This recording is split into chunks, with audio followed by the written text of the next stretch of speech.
Panguva ine vanhu vanyatso kubuda pachena vachiona kuti the ruling party ZANU-PF zvinhu hazvina kumira zvakanaka. Mune matensions ari kuitika, especially kupresidency. Panapa yesterday we saw a press statement raisirculated pa social media, especially pa X, rairatidza kuti aiwa pane machanges araitaura pamusoro pe the president's netop leadership.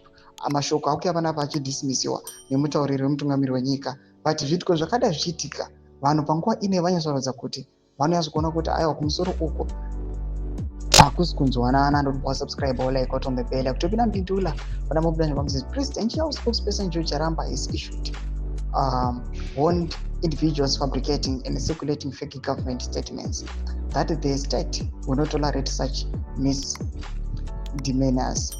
His remarks follow the circulation of a fake statement claiming that President Emmerson Mnangagwa had appointed Ambrose Mutineri as vice president, allegedly replacing Kempo Mohadi.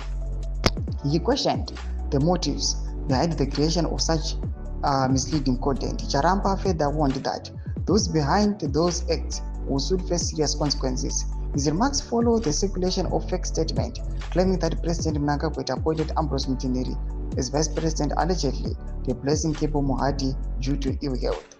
The false announcement, which was widely shared across social media platforms, bore a fabricated official stamp and mimicked the tone and structure of the official communication.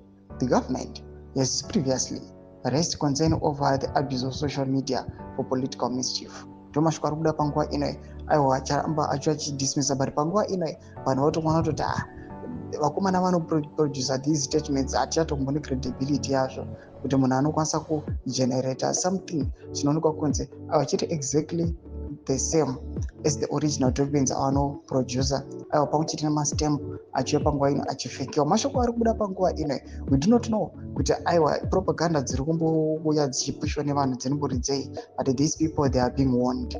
Nakume section medu muzamafunguro enu kuti kudii pamusoro pechitiko ichi. So subscribe or like, chita mabell icon.